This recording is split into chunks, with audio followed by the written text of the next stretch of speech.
This comic sucks. Hello YouTube, it's Englentine here. Now if you have not read this book and you want to, turn the sound down, read through, and then come back and watch the video again with the review. However, if you just want the review, let it play through, everything will be cool. Now originally I was planning on doing this page by page instead of panel by panel, but it was so horrible bad. I couldn't just talk about a page. I had to break it down at certain instances. Now here's a funny thing though. This cover right here is actually pretty damn good. I like it. It's got good colors to it.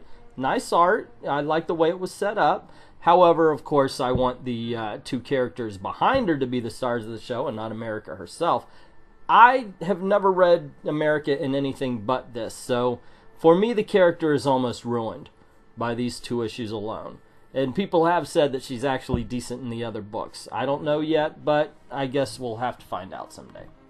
And just to give a heads up about this review, those words are as good as it's going to get, and it will not get that good again. Viva America! That's right, it's me, America Chavez, exile of the Utopian Parallel and a student at Sotomayor RU, and I am not new. I'm Teen Brigade, Young Avengers, and the Ultimate Certified. You don't need to see ID, I've got my own solo series now. So she's an exile, not a refugee. That means she was kicked out? For what? If anybody knows, because I don't want to search down her history, let me know in the comments below why she was kicked out of the Utopian Parallel. Okay, continuing, we have a little update of what happened in the last issue. And basically, yeah, it's going through. Okay, she beat a couple of people, got some recognition from the people on the planet, broke up with her girlfriend, and next. And just to remind you who did this, we have Gabby Rivera again as writer, Joe Quiones and Ming Doyle for the artist. Joe Rivera, not related, we found that out, and Ming Doyle as inkers. There's a lot of people working on a book that sucks this bad. It's amazing it took all these people to make such a bad book. And just as a reminder, she ended up in World War II where she punched Hitler, and I guess that's where we pick up with the story. Or we start on the planet Maltixa where they have a statue of America but not of the other members of the Ultimates that were helping her that day. And we join two of the people that she saved, and they are watching beams of hers. I'm not exactly sure what goes on here. Let's see. Zoo, is it cool that we're unlocking America's beams like she said to find her and stuff? And I just want to know everything about her. That's not weird, right? Totally weird, but your weird is my kind of weird. Now, what's going on here? If she knew she was coming over to watch America's Beams, why is she asking if it's weird? And if America gave her this, I guess it's kind of like a YouTube of some sorts, to watch, then why would it be weird? And if they both were into the same thing, I just don't understand the dialogue, or the point of the dialogue in this. Okay, here's a point for the book. I guess I am going to say some good words about it.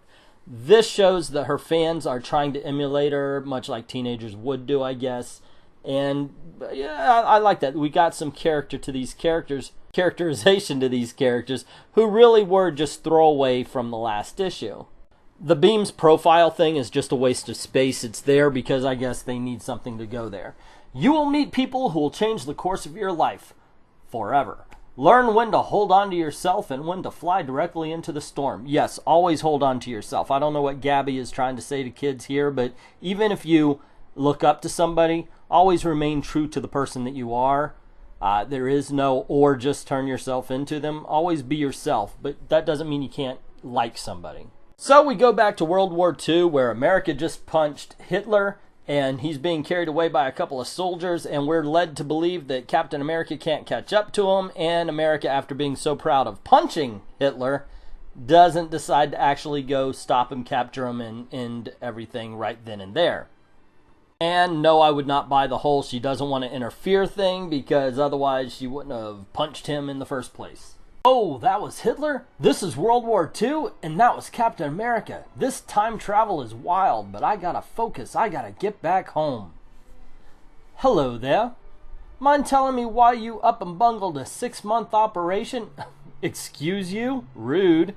We know America's been in situations where authority is supposed to be respected. What the hell? Who is that supposed to impress? What readers are supposed to be impressed by her saying that like that? Okay, starting at the beginning, when she first landed in Germany last issue, she was very nonplussed about the whole situation. She seemed to be very unimpressed with the powers of time travel and where she landed. And now she's all, oh, was that Captain America? What the heck? Young lady. Nope, America Chavez. I guess they deleted the scene where Peggy smacks the sass out of her. Alright, Chavez. You've got some explaining to do. Not just to me, Commander Peggy Carter of the French Resistance, but to the people of the United States of America. Okay, that was a strange introduction. Listen, lady, I don't know what's up your beehive. She's not wearing a beehive. But I just saved everyone from Hitler, so, bye.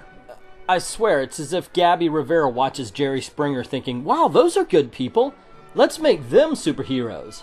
And then, of course, the panel finishes with basically America blowing her own horn again. You know, if nobody else is going to do it, she has to, right? So color me surprised that she actually allows Peggy Carter to give her a dress down for doing nothing at all. She didn't even chase after Hitler. They were like 5 feet away. But still, there is at least one character in this book that isn't singing the praises of America Chavez, and good Lord, America Chavez sings her own praises enough in this story. This next little bit is interesting because you wouldn't think that a person like Gabby Rivera, based on what I've seen in the writings, would be against microaggressions and like subconscious racism and such. And so this woman comes up, Commander Carter, shall we detain her for questioning? And America's first reaction is to say, try me, Becky. And assuming that she doesn't know her name, then we just have to assume that she calls all white women Becky. It would be the same as if Becky came up and said, excuse me, Agent Carter, would you like me to remove Maria from the battlefield? It would be what they would call a microaggression. I don't believe microaggressions exist one way or the other, so I don't give a crap. But it does seem to be, from the writings, something that Gabby Rivera would care about. But Peggy says, hey, don't worry, America's going to come with me and we're going to do some planning. And this is where Gabby Rivera gave up to Shakespeare so he could write a panel or two. Ooh, but Peggy, that's absurd. We don't even know if she's American, let alone have permission to clear her for access to such classified information. You know what? I allow you to know. Now take your team and find Captain America. Need a little Vivaporu for that burn? That was a burn? What the fuck is this? Who wants to stay with this character? Is she anybody that you would want to spend any kind of time with? Was that a burn? What the is seriously going on with Gabby Rivera thinking that this is a character that anybody wants to spend any time with? And what's worse is Peggy Carter is drawn to show that she may actually be laughing at the person she knows instead of the person who strangely showed up in the middle of a battlefield out of nowhere in a weird outfit. You coming, or do you have more one-liners to share? Those weren't one-liners. Look at you having jokes. Well, somebody has to, and neither one of those was a joke. 30 meters below the battlefield. We don't need to know that. This is never going to come into play again. Peggy, this room is official. Oh, strategy is key, America. All my moves are planned with multiple alternatives. Just because you're dang good at winging it doesn't mean you should. Did I just botch your whole entire spy plan thing? I'm beginning to think that this book is actually genius because it's putting the stupid comic relief in the lead. Oh, by the way, not to point out bad art, but America lost weight again. Mishaps and sabotage are always built in. A good plan always has room for the unexpected. Nothing much to say here except for I thought that the line, a good plan, the start, should actually be in the other panel, but that's just nitpicking. In battles, I'm ready too, Peggy. Like, I might throw one punch, but I'm always 3 ahead. But how is it that I've been expecting you and you had no idea we were meeting today? The word's out on you, America. We're all ready. You knew? This was an accident. I was doing a homework assignment and I landed here instead of finding an ancient revolutionary. How? Wait, who told you about me? Okay, at least this clears up why Peggy was so trusting in the beginning. Funny she didn't tell her people, though. First rule of being a spy, never give names and use shorthand. That's my process. You need something else. You need your own plan, America. I had a plan. It included my homework. This isn't fair. Tell me, who told? And what is that horrible noise? That'll be the Nazis. Tons of them. So this shows, you know, she's a little bit of a whiner if she doesn't get her way, which I'm surprised not at all because of how much she expects people to praise her all the time. And then the Nazis come in. So while you're teaching me spy tips, the Nazis are surrounding us? I think your process needs some work, Peggy. America, your jokes are great, but give me the plan. You know you can see it. What's going to happen next? She's telling jokes? When did she tell a joke? Did I miss something? So anyway, she looks down and all we see is her head, her table, now there's a glowy thing. Is that what she's seeing? Is that what inspires her to do what she says next? It is very unclear what's going on in that panel. So with a determined look, America says, I got myself here, didn't I? Not Prodigy's machine, me, and I can get myself home. So Peggy replies, they told me you'd be amazing and hot dog. Look at you. Now go.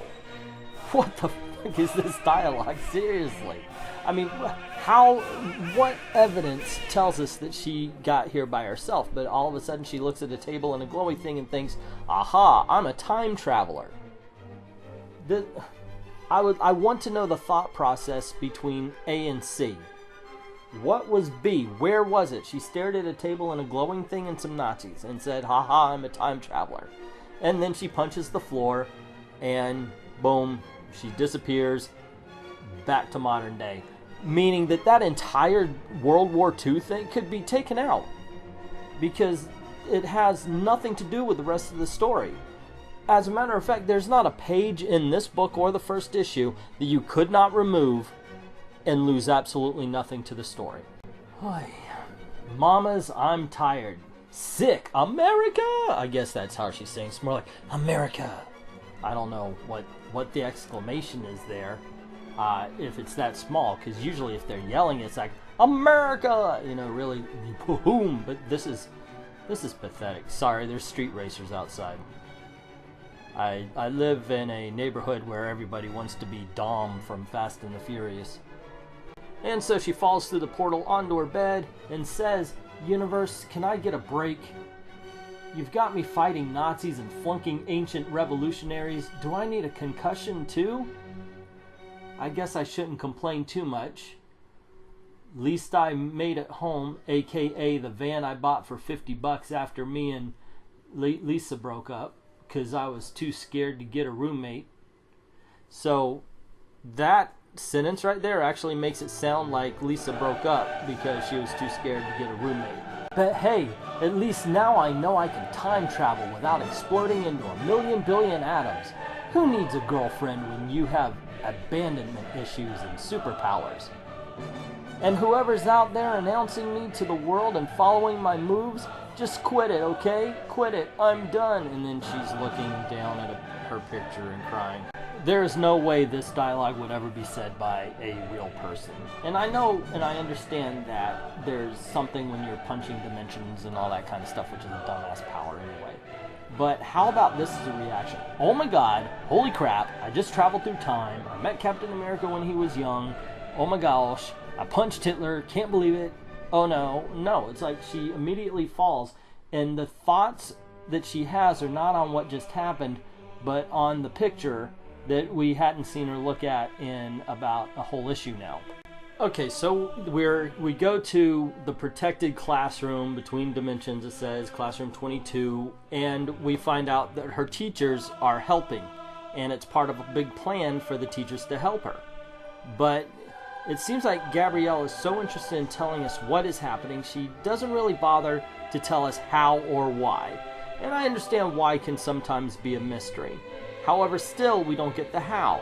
We don't get exactly what's going on. So right here, you have her say, you know, it's part of the plan, but you decided to give her a special boost, and that's not in the plan. And she used something, but it doesn't say how, to get her to go to Agent Carter. And then it says she did something, doesn't say how, that helped her bring America back to the present. And this is something that we thought, okay, well, she's punching through time and she's traveling through time. And this is going to come up later also. But the teachers are helping her. And we don't know how or why they're doing that. They just are.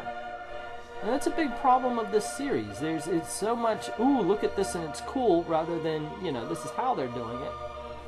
Okay, so let's see. The new person shows up. Don't let, oh, it's Sotomayor. That's actually kind of cool. Don't let concern get in the way of a greater purpose. I know that's hard for you. America will always find her way home without you, without any of us. Okay, so she's basically saying cut the strings and grow up.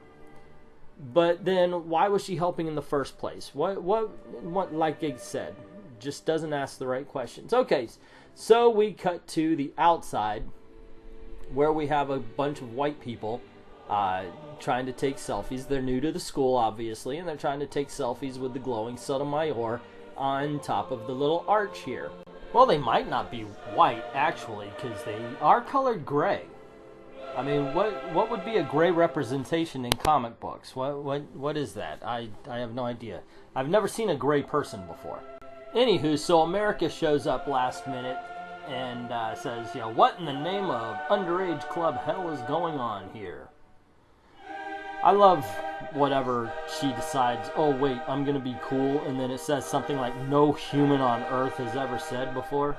Great, haven't even had my cappuccino yet, and I already have to save overprivileged ding-dongs from themselves. Point of order, ladies and gentlemen, what the hell is privilege? And I know what people like to say it is, but seriously, what is it?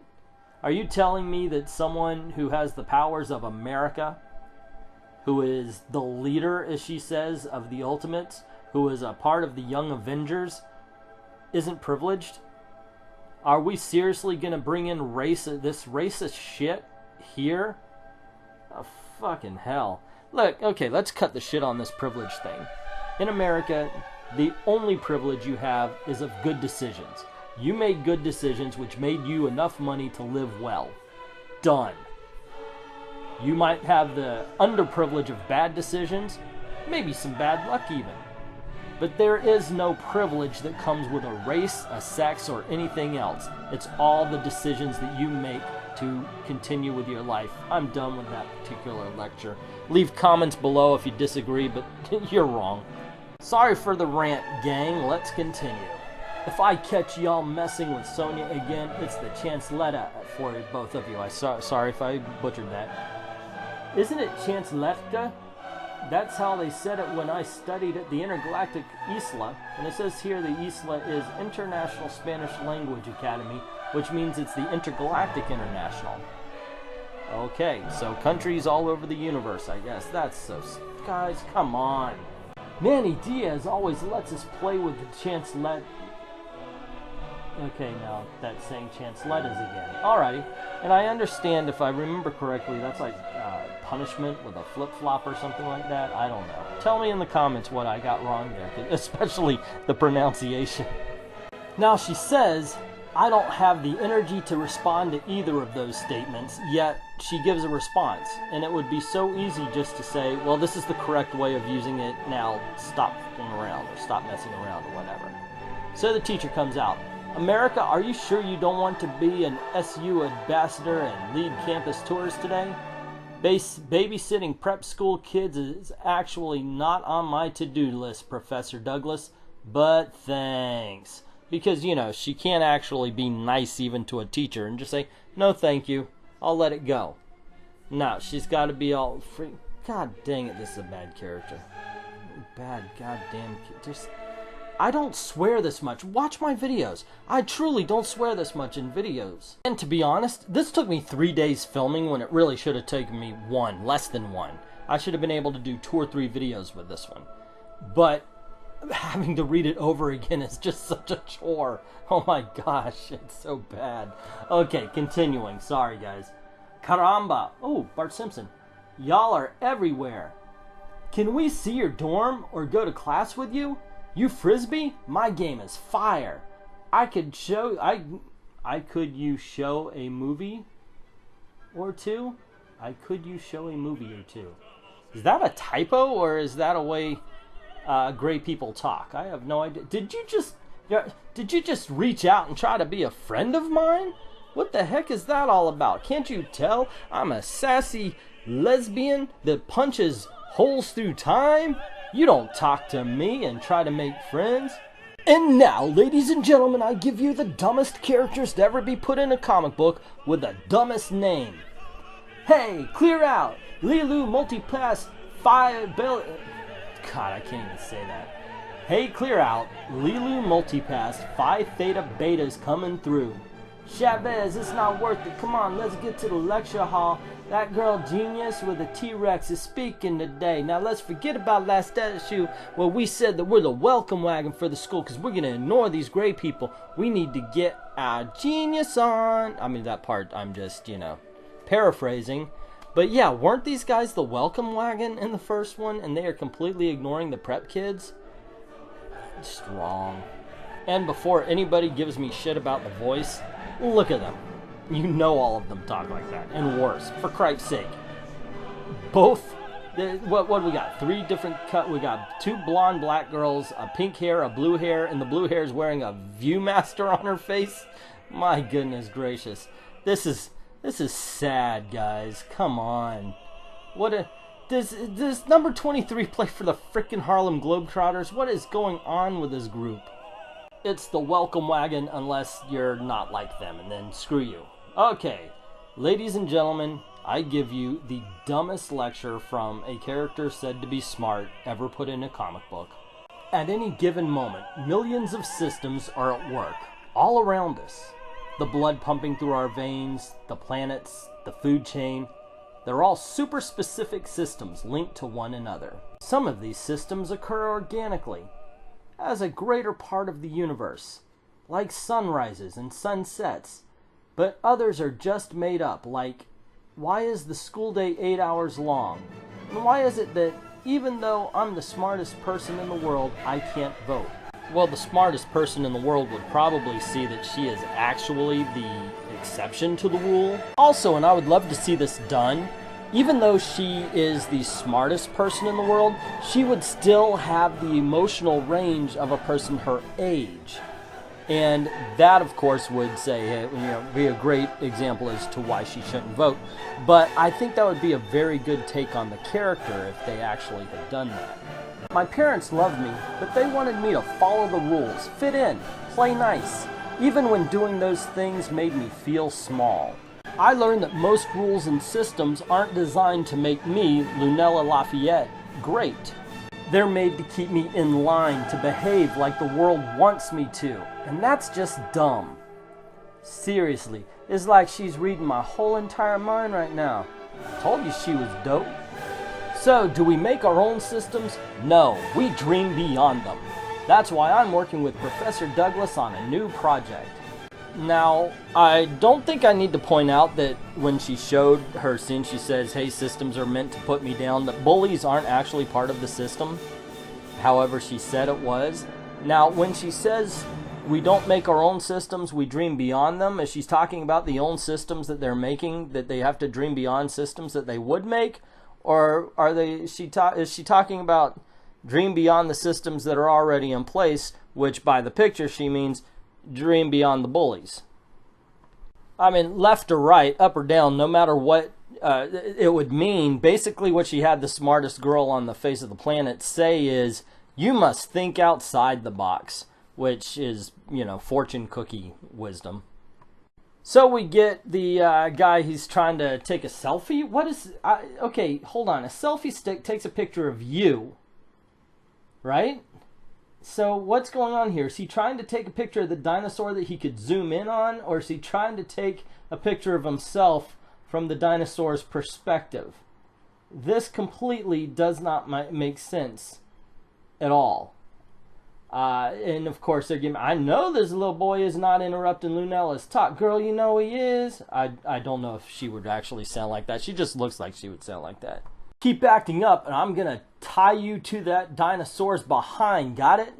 Sorry, I'm just precocious. Who freaking says that? Does anybody ever describe themselves as precocious? As a matter of fact, outside of Mary Poppins, do people ever use that word anymore? Oy vey. So that's what y'all are calling it? Is that a gay joke? So that's what y'all are calling it now? Precocious? Is that okay? Miss Tolerance about the lesbians are making jokes about the gay guys. I guess the feud is real. What do you need in this moment to be the best you? And I'm not talking about superficial junk. I mean the deep down, exceptional, powerful, magical you. Whatever that is for you is what we'll be working on in this lecture. So I guess Miss Smartest Person in the World is going to stop lecturing them from a stage and go around personally and discuss what each one of them needs individually. We're going to partner up. It's easy to pick your BFF or the most popular kid, but we gotta be better. Pick the person who challenges you. And of course, America picks her BFF who doesn't challenge her at all. I doubt Miss Lilu Multipass would even be able to pronounce the letters N or O. And so the lecture where Luna is going to be talking about everybody's individual needs ends, and they go back to discuss the project, and America immediately makes it about her. Let's try to find out how I can control my time travel. So her friend, who we learn studies biotech in between all of those dance rehearsals she must have to welcome anybody who's not preppy kids, asks the brilliant question, can anyone else in your family control that? Meaning, of course, time travel. Holy crap. I should not be surprised at how bad the dialogue can get in this book. And then, of course, she brings up the ancestors thing again. The lineage. Oh, you got to reach out to your ancestors. And when America pushes back on that, and she doesn't want to think about her family because, of course, they're dead, and she's away from her planet, yada yada, the whole 9 yards, it's brought up again. No, man, you won't consider it?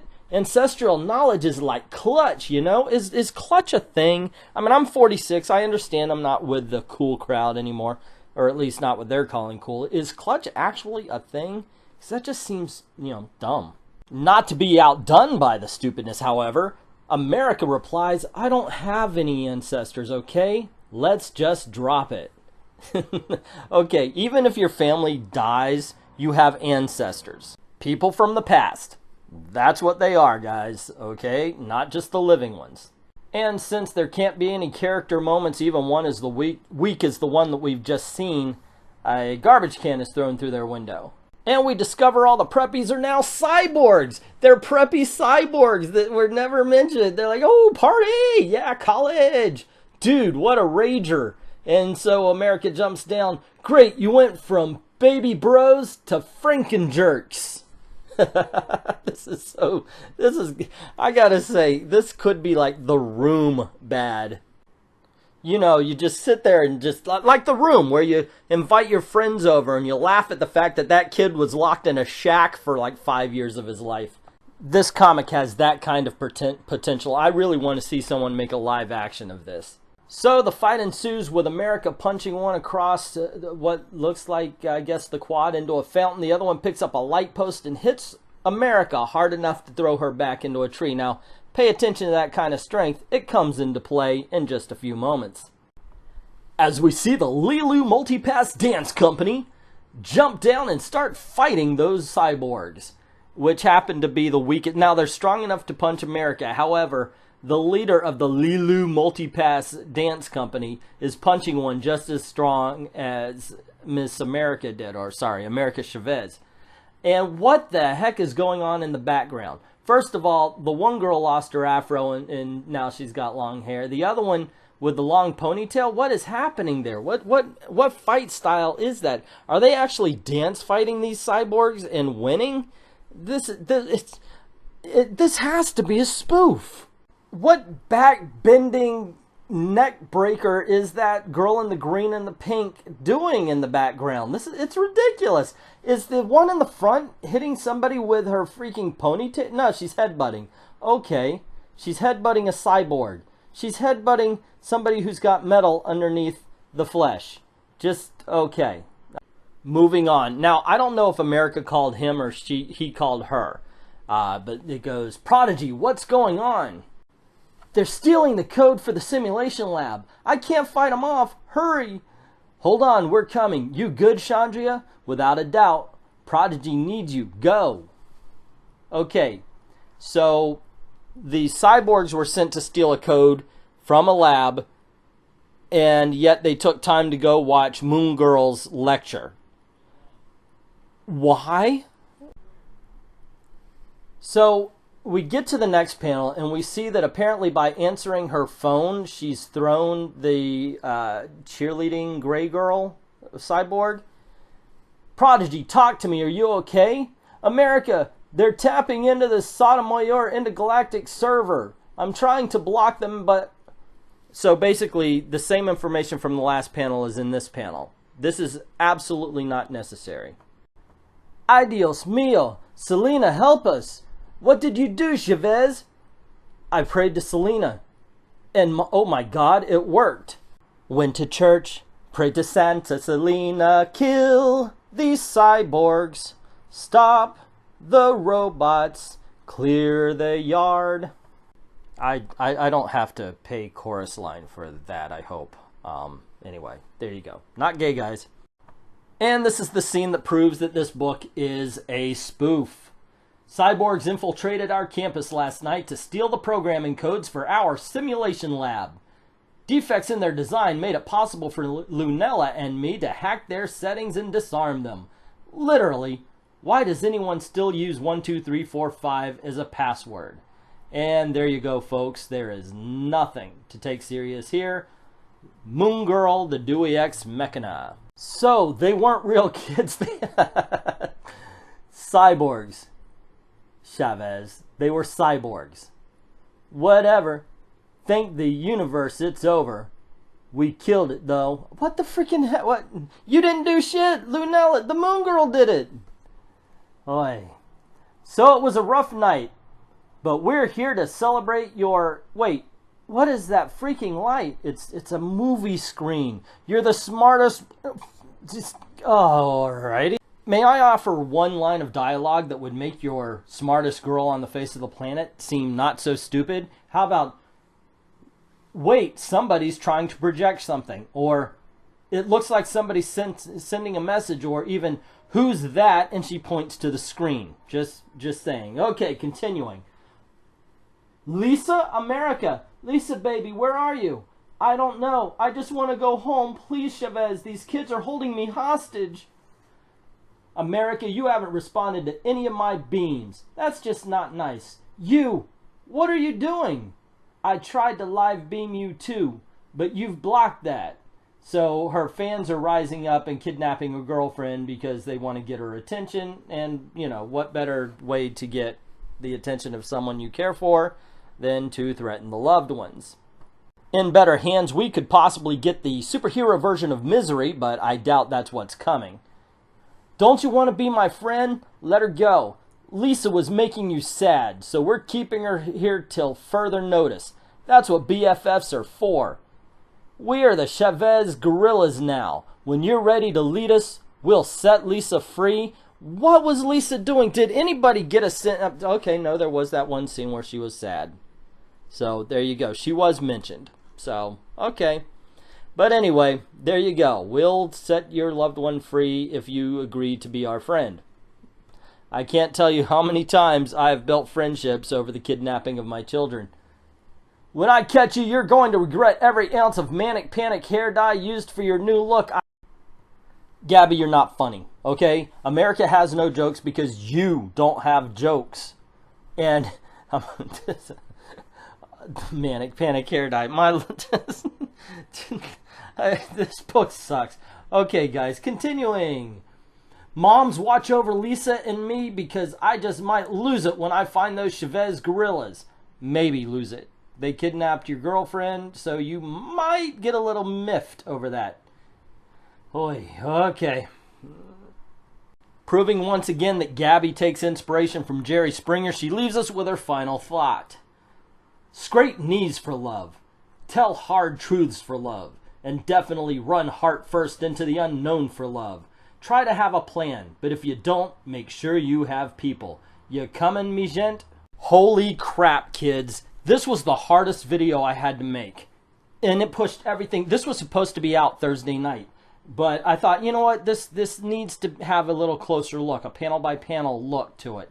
So I started. But then I realized that meant I have to read the book panel by panel again. And it was so difficult. It took me Thursday, Friday, yeah, it took me 3 days to finish. This is a horrible comic. It is amazingly bad. I don't think I could do this whole panel to panel thing for another issue. I really can't. But god damn, it's bad.